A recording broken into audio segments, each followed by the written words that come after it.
جو پائی ہیں وہ خیریں ہم نے ناگواریوں میں پائی ہیں۔ اللہ تعالیٰ کو مجاہدہ اللہ کو مطلوب ہے، اللہ کو مجاہدہ مطلوب ہے، وہ کس شکل میں لائیں گے؟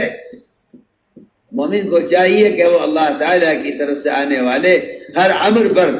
اپنے آپ کو ثابت قدم رکھے۔ اسے معلوم نہیں کہ اللہ تعالیٰ مجھے نوازنے کے لیے اور میری ہدایت کے لیے اور میری مغفرت کے لیے کون سا حال مجھ پر لائیں گے، انسان کو خبر نہیں ہے۔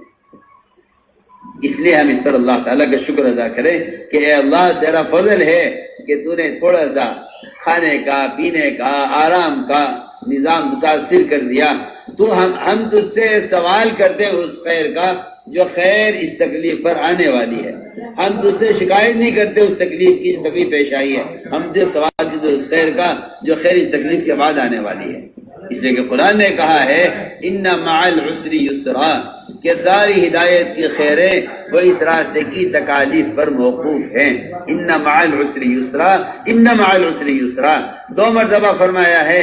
2 مرتبہ بتانے کا مطلب ہی یہی ہے کہ قیامت تک امت کے ہدایت پر رہنے کا سلسلہ یہی رہے گا کہ دشواریاں، تنگیاں، پریشانیاں، بے آرامی، سردی، گرمی، برسات، یہ سارے احوال پیش آتے رہیں گے۔ جو اس پر جمیں گے ان سے ہدایت کا اور جنت کا وعدہ ہے، جو اس پر جمیں گے نہیں ان سے ہدایت کا جنت کا کوئی وعدہ نہیں ہے۔ اس لیے ہمیں اللہ تعالیٰ کا شکر ادا کرنا چاہیے کہ اللہ نے ہمیں اس قابل سمجھا کہ اللہ تعالی ہم پر صحابہ والی تکالیف لائیں۔ اللہ نے ہمیں اس قابل سمجھا، ہم اس قابل نہیں تھے کہ اللہ تعالی ہم پر بارش لاتے اور ہم پر یہ تنگی اور پریشانی لاتے، ہم اس قابل نہیں تھے۔ اللہ کا اس پر شکر ادا کرو کہ اللہ رب العزت نے اس قابل سمجھا کہ ہم پر صحابہ کے زمانے کی تکلیف کا ہلکا سا ایک نمونہ آیا ہے، ہلکا سا ایک نمونہ ہے یہ جس میں اللہ تعالیٰ میں آزمانا چاہتے ہیں۔ لیکن اللہ تعالیٰ کا یہ وعدہ ہے قرآن میں کہ جو ان حالات میں جمیں گے ان کے لیے اللہ کی طرف سے جنت کا، ہدایت کا، اجر و ثواب کا وعدہ ہے۔ نحمدہ و نصلی علی رسولہ الکریم พี่น้องที่รักของอัลเลาะห์ตะอาลาครับท่านบอกว่าอันดับแรกท่านต้องการที่จะบอกข่าวดีกับพี่น้องนะครับเป็นข่าวที่ประเสริฐเป็นข่าวที่จะให้พี่น้องได้รับความสบายอกสบายใจได้รับความดีเนื่องจากว่าการรวมตัวของเราในครั้งนี้นะครับอัลเลาะห์ตะอาลาให้มีความมุชาบะฮะห์มีความใกล้เคียงกับการรวมตัวของบรรดาซอฮาบะห์นะครับเพราะอะไรล่ะเพราะว่าในการรวมตัวของบรรดาซอฮาบะห์นั้นมีน้อยมากในเรื่องของวัตถุมีน้อยมากในเรื่องของระบบมีน้อยมากในเรื่องของความสมบูรณ์แต่ว่าในความน้อยนิดอันนั้นแหละที่อัลลอฮฺตะอาลาให้เป็นอัสบาบของการฟัตห์ของการได้รับความสำเร็จนะครับในมากมายเท่าใดที่อินติซอมระบบต่างๆยิ่งน้อยมากมายเท่าไรก็ตามมากมายเท่านั้นแหละที่จะเป็นอัสบาบให้บรรดาซอฮาบะห์เนี่ยได้รับการฟัตห์ได้รับชัยชนะจากอัลลอฮฺตะอาลานะครับความร้อนความหนาวความเย็นการไร้ซึ่งอาหารการไร้ซึ่งเสื้อผ้าการไร้ซึ่งอุปกรณ์ต่างๆท่านบอกว่านะครับด้วยกับการที่ซอฮาบะห์เนี่ยมีความน้อยในสิ่งเหล่านั้นยิ่งน้อยมากเท่าไหร่อัลลอฮฺตะอาลาก็ให้ความสำเร็จกับบรรดาซอฮาบะห์มากเท่านั้นท่านบอกว่าพี่น้องที่มีเกียรติของอัลลอฮฺตะอาลาครับจริงๆแล้วในการมัตลูบในความต้องการของอัลลอฮฺตะอาลาก็คือการมุจาฮะดะห์ยิ่งบ่าวของอัลลอฮฺตะอาลามีความมุจาฮะดะห์มากเท่าไหร่กับศาสนาของอัลลอฮฺตะอาลามากมายเท่านั้นแหละที่อัลลอฮฺตะอาลานะครับก็จะให้ความสำเร็จต่อบ่าวของอัลลอฮฺตะอาลาเพราะจริงๆแล้วที่อัลลอฮฺตะอาลาต้องการนั้นคือการเสียสละที่อัลลอฮฺตะอาลาต้องการนั้นคือการมุจาฮะดะห์นะครับไม่ใช่ว่าด้วยกับความสมบูรณ์ไม่ใช่ด้วยกับความสะดวกสบายแต่ด้วยกับความที่ขาดตกบกพร่องแล้วก็มีการมุจาฮะดะห์ในสิ่งนั้นแหละที่อัลลอฮฺตะอาลามีคำสัญญามีวะดะห์ในฮิดายะห์และก็ในญันนะห์ของอัลลอฮฺตะอาลาด้วยนี้แหละพี่น้องที่มีเกียรติของอัลลอฮฺตะอาลาครับอัลลอฮฺตะอาลาเลยกล่าวในอัลกุรอานว่าวะอินนะมะอัลอุสรียุสรอกล่าวถึง2ครั้งด้วยกันเพราะอะไรล่ะเพราะว่าในความลำบากนั่นแหละอัลลอฮฺตะอาลาซ่อนไว้ซึ่งฮิดายะห์ในความลำบากนั่นแหละที่อัลลอฮฺตะอาลาซ่อนไว้ซึ่งชัยชนะด้วยนี้ท่านบอกว่าจริงๆแล้วพี่น้องครับเราต้องชุกรต่ออัลลอฮฺตะอาลาเพราะเราจริงๆแล้วไม่เหมาะสมกับเนี่ยมัดความลำบากอันนี้เราไม่เหมาะสมกับเนี่ยมัดความลำบากอันนี้ แต่อัลลอฮฺตะอาลาเห็นว่าเราเนี่ยเหมาะสมอัลลอฮฺตะอาลาเลยทดสอบเราด้วยกับสายฝนของอัลลอฮฺตะอาลาจริงๆแล้วเราไม่ใช่จะชิกายะต่ออัลลอฮ์เราไม่ใช่จะฟ้องร้องต่ออัลลอฮ์ว่าโอ้ยาอัลลอฮ์ทำไมถึงให้สิ่งนี้เกิดขึ้นทำไมถึงให้เป็นอย่างนี้แต่เราต้องใช้เหตุผลเหล่านี้แหละในการที่จะขอฮิดายะห์จากอัลลอฮฺตะอาลาแล้วก็ชูกรต่ออัลลอฮฺตะอาลาว่าถึงแม้เราจะไม่เหมาะสมในสิ่งที่บรรดาซอฮาบะห์เคยได้รับการทดสอบแบบนี้จากอัลลอฮฺตะอาลาแต่ว่าอัลลอฮฺตะอาลาก็ยังเอ็นดูเราให้เราเนี่ยได้รับในสิ่งที่ซอฮาบะห์เคยโดนทดสอบด้วยนี้ท่านบอกว่านะครับสิ่งนี้แหละที่เราเผชิญอยู่น่าจะเป็นสิ่งที่ทำให้เราเนี่ยเป็นสาเหตุของการได้รับญันนะห์ของอัลลอฮ์และก็ฮิดายะห์จากอัลลอฮฺตะอาลา